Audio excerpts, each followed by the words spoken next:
for another guitar tutorial, and today I thought I'd show you kind of how I kind of clean up my guitar and put some new strings on, just like basic stuff.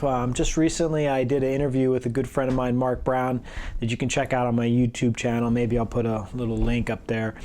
He's a guitar tech and repair guy down here in San Jose, and he had some good advice, so check out that video. But I'm going to kind of show you some general maintenance and how kind of what I do every so often, or even every time I change my strings. So I'm going to use my Gibson 335. I got a gig tomorrow, so I thought I would put some new strings on. I've already taken the strings off, so there's nothing fancy about that. Just loosen them up and clip them with a wire cutter. And so a couple supplies that I think are good to have is, just like I said, a wire cutter is always good to have. I even carry one in my gig bag, just because I never know if I break a string or whatever, I need to change something. And these things here, which is a guitar winder, very valuable item here. They're only a few dollars and they're worth it. I would recommend buying several of these and leaving them in your gig bags or guitar case, just so you always have one close by. They're definitely worth the money on these things. There's if you haven't seen these before, there's a little notch on this. I don't know if you can see that. I'll try to get that. You can see that little notch right there. That's for pulling on acoustic guitar. There's a little pin on the bridge. It's basically meant to get underneath it and then pull up. Some guitar techs don't like this because it could potentially scratch the wood as you're trying to get underneath it. So there's some other tools, but you got to be careful. I've seen even some of my students use like needle nose pliers to get it out, and you're going to be kind of in the danger zone of possibly scraping that bridge. So be really careful when you're pulling those pins up off an acoustic guitar. So I generally use this. I'm just very, very careful when I'm getting underneath it, so I'm not scratching my bridge on my acoustic guitar. They do have different types of these, where they even have like tools built into it, which are kind of cool, even like built-in wire cutters and like a screwdriver and probably like an Allen wrench. If you want that, that's it's kind of your choice. I usually just go with these cheap plastic ones. This is an Ernie Ball, and I usually try to always carry a decent set of wire cutters with me. A standalone wire cutter usually works a little bit better than the all-in-one little thing. So let's see. Another thing that I've been using recently is this stuff. It's by GHS. It's called Gorgomyte. It's a great kind of product, and what it basically is it comes in this cloth, this yellow cloth, and you cut off a little square, and it's made to clean your fingerboard. In the past, what I've used is steel wool, and you can definitely use this on your guitar. A lot of guitar techs use this stuff. The finest grade steel wool you can find. I think it's like 4 zeros, which is written on the package. If you get it too coarse, it could scratch your fingerboard. So if you have a lot of dirt and grime on your fingerboard, then you may want to use the steel wool first. This Gorgomyte kind of works very similar as a light abrasive that can clean dirt and grime off, but what's kind of added extra to the Gorgomyte is it's a treated cloth, and it's just to kind of treat the wood as you're cleaning the fingerboard. Another substitute for that, like in the past, like I said, I'd use the steel wool, but I've also would use this guitar honey, which works really well. It's basically, once I clean everything off, I spray this 2 or 3 shots of that on my fingerboard and just kind of work it in with the cloth, and then I'm done with it. I really like this stuff. This is this guitar honey. I don't know who the manufacturer is. I'll try to put some links in the description below of some of the stuff that I'm using.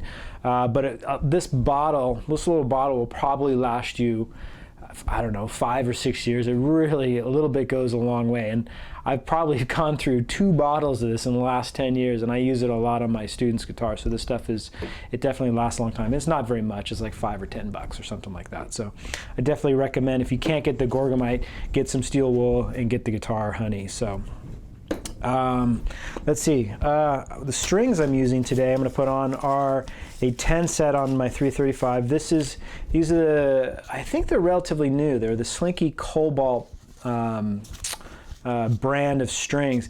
I really like these. I'm always kind of trying different strings out. These are my favorite brand of strings right now. I did recently try the Diodario. They have a new I forget the exact string. I'll put a link in there. Those are really good too. There's this new, I don't know, they're doing some new stuff with their strings these days, and that particular one was pretty nice. Although I kind of like these Cobalts a little bit better. They have, I feel like they have a little bit more mid-range to it, a little more body to the note, and a smoother top end. So that's why I like this, especially like on a telly or single coil pickups. These work really well, and I like them on the 335 because it gives me a nice kind of warm jazz tone on it. So definitely try these out. I do like those.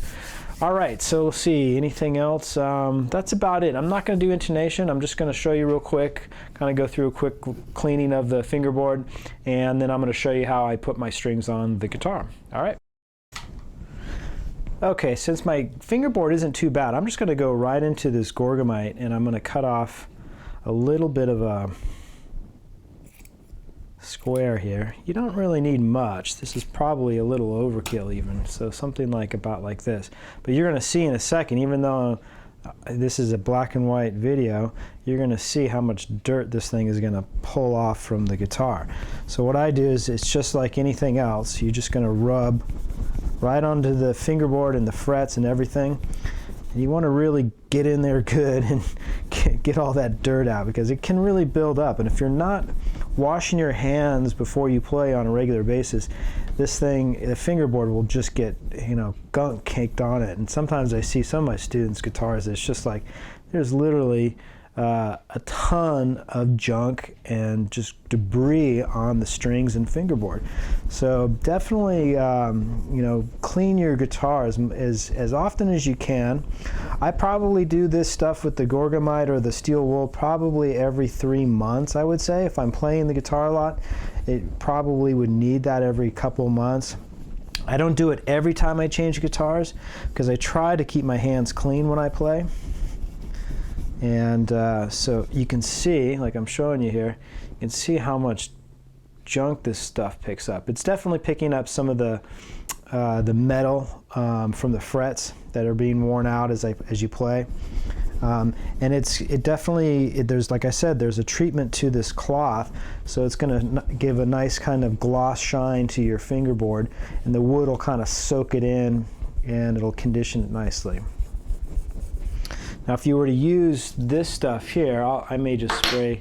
It's kind of, this may be a little redundant with this Guitar Honey, but I'll spray a little bit on here, and it just kind of shines it up nicely. Maybe you could see that.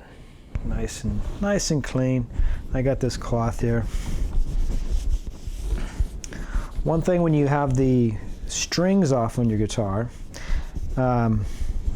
is it's a good idea to kind of clean off all the dust and everything on the body of it. So what I use, just because it's just I have so much of it from whatever I've just collected over the years, is this Dunlop stuff. It's a Dunlop 65 guitar polish and cleaner. This is to use on the finish. It's okay. There's I'll look it up and see if I can put it in the description. I was reading about another polish that looked really, really good for the guitar. Haven't tried it, but it's been getting some good reviews, so I'll try to provide that information as well. So this is kind of, yeah, just a polish, almost, it's kind of like waxing the car, wax on, wax off with the guitar. And like I said, since the strings are off, you can kind of get in there.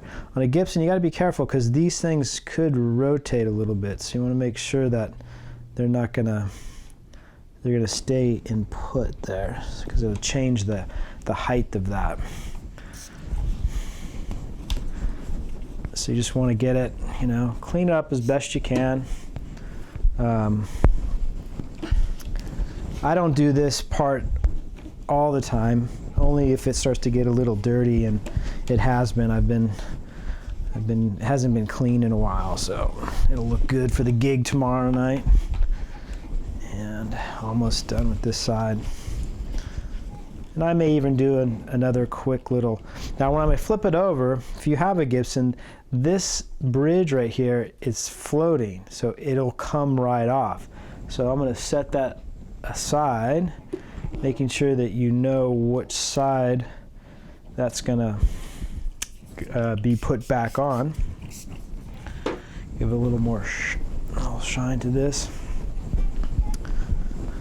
This stuff works good. It gets rid of all the fingerprints and some grime and stuff that's on your finish. So it's pretty easy. I mean, it doesn't take a degree in rocket science to figure out how to do this stuff.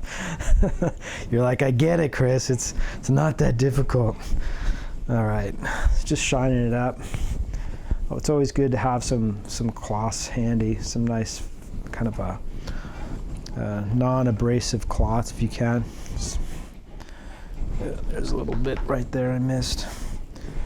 Now, sometimes if your guitar is getting kind of scratched up, you can take it down to a repair guy like Mark, and he's got a buffer, and he can really buff out any of the scratches and really make it look brand new again. It's amazing what a buffer can do with some minor scratches on the guitar. Okay, so now we're going to put everything back on. And if you're on a Gibson and you're not sure which way it was supposed to go, you can look at the grooves on this saddle right here, and you'll be able to tell which side is going to be the bigger string. All right, so I got that. Now the next thing to do, there's a couple things you can do. You don't have to do it this way, but I generally like to actually thread all the strings through.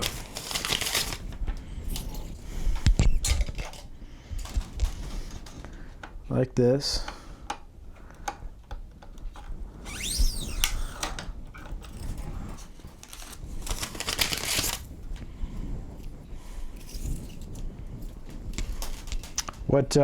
Sometimes when you put that guitar honey on the fingerboard, the wood will absorb as much as it can, and the leftover, it just kind of sits on top. So you may have to kind of clean it off a couple of times. Sometimes it may even take a few extra kind of run-throughs with the Gorgomyte to get all that kind of grime off it. So, and it'll make a difference. You'll start to kind of notice that when you bending strings, that there's less resistance because there's no grime on it. It just seems to the strings seem to kind of slide a little bit smoother across the frets. So, all right, almost done. 2 more strings here. All right. So yeah, I usually put on most of my guitars, I like the 10 gauge. I do occasionally put 11s on this one, and I think I'm going to try that. I'm going to see if they make a 11 set in the Cobalt brand, because I do like the 11s on a Gibson, because on a Gibson, if you're not already familiar with, it's a shorter scale length, so the tension of the strings is a little bit less. So you can get away with a little bit bigger string gauge and still have some flexibility in the strings. So sometimes when the strings get too thin, like on a 9 gauge, I have a hard time playing them because of the tension over here, mostly in the picking hand. I feel like the looser the string, I don't have the response. So I feel pretty comfortable with the 10 gauge because it's strong enough across all 6 strings to give me the right kind of tension for when I'm picking. Now, if you're not familiar with string gauge, they basically, the way they kind of market strings is based off the first string. So when I say I'm putting a 10 gauge set on, it's measured off the thinnest string, or your E string, first string. Each brand has its own kind of unique combination of all strings. So even though you get a 10 gauge from Ernie Ball, a Diodario may have a slightly different gauges on the other strings. So definitely check it to see what they have, but they're all going to start at 10 if that's what you ask for. Now what I'm going to do, I'm going to show you here. What I'm going to do is I'm going to get a little bit of, I like to get a little bit of loosen up the string a little bit. So I get here. So I get about that. You don't want to, I used to wrap my strings around quite a bit on this end. And from what Mark tells me, he says it's not always a good idea to get a ton of wraps over here. So I'm trying to get maybe like 1 to 2 wraps, enough to where the string is not going to slip. And what I'm doing, it's probably tough to tell, but I'm pushing down here, keeping the string so if it does start to spiral, I get multiple wraps, I can push it down and it's going to spiral downward, okay? So hopefully you can see that I got my tension right here. I'm keeping the tension on the string so everything kind of lines up so it won't move. Pushing this up here out of the way and get it right there. I'm not gonna tighten it down too much because I'm gonna take care of that later. Make sure everything is on this over here as well. It's easy to get off the bridge. If it does, it's not a big deal. Just loosen up the string. I clip the strings at the end after I've done everything, tuned up the guitar just to make sure everything is good. Now there are a few ways of how people kind of tie off the ends here. To be honest with you, I've never had the string slip on this end just by winding it. Some people will like tie it off down here, but I've never had the string come off as long as I've had like a couple of winds around the tuner down here. So there may be more to it of why people do it, but I don't know why that would make much of a difference. So I like to just keep the tension, so as I'm winding it, it's always going to wrap nice and tight around here again, so I can get the nice wraps on the string. You can see I'm holding it with this hand here. All right. Make sure that's in. So I'm going to go ahead and do the rest, and I'll stop the camera, and I'll meet you on the other end. Now with the smaller strings, you can get more wraps without it affecting too much of the angle of the string here, but I still try to be a little bit.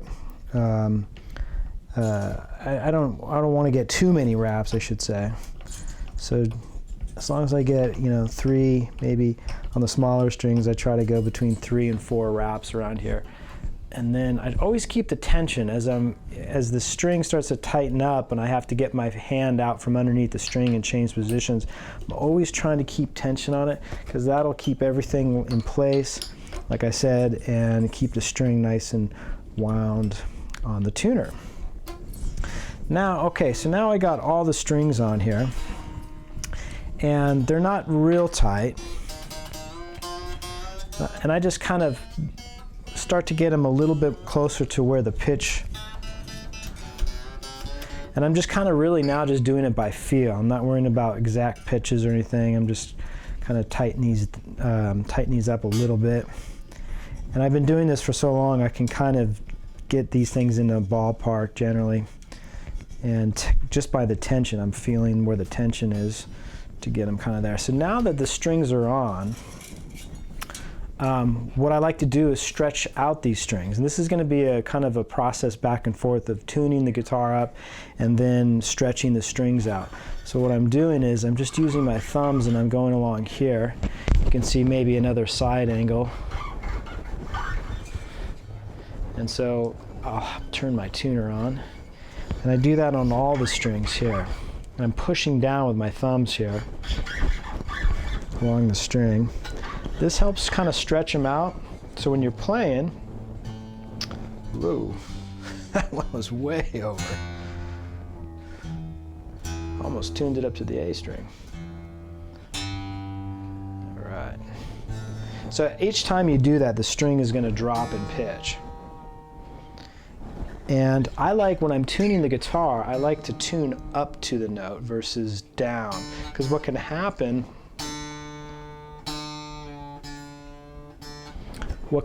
is if you tune down to the note, there could be a difference in tension on this side of the neck versus this. And if you pull the string, it'll pull that string and loosen up or tighten up the tension here, causing the pitch to suddenly drop. So if you're tightening the string, you're going to have a less chance of inconsistencies of tension on either side of the nut right here. So what I do is I stretch it out, the pitch will drop, and then I'll tune it up to the proper note, and then I'll do that a couple times to the point of where it doesn't drop anymore when I pull on the strings like this. So I'm going to go ahead and stretch these out for you, so you can see, and Okay, so I got this guitar almost in tune here, and if you're new to tuning the guitar, when you're just learning how to put on new strings and everything, what can happen is you can over tighten it and the strings can break. So be careful. That's why I kind of, as I'm tightening up the string, I'm always checking the tension to make sure that I haven't gone too far. It's going to be real easy to do that if you're new, tightening those strings down. The tuner may say, oh, you need to go higher, you need to go higher, when in fact you've actually passed the note and and it's telling you to go to the next octave. By the time you get to the next octave, that string is just going to break. It'll happen. It's happened to all of us more than one time, I know, in your lifetime. So just be aware of that. So again, kind of check the tension and then kind of figure out where you're at. You may have to drop the pitch down and then bring it back up to be able to kind of find it. So just as long as you're careful, you shouldn't run into too much trouble with it. So the strings will still kind of go a little bit out of tune, but I try to, again, like I said, I stretch them out as much as I can, and that should get me pretty close to where I need to be.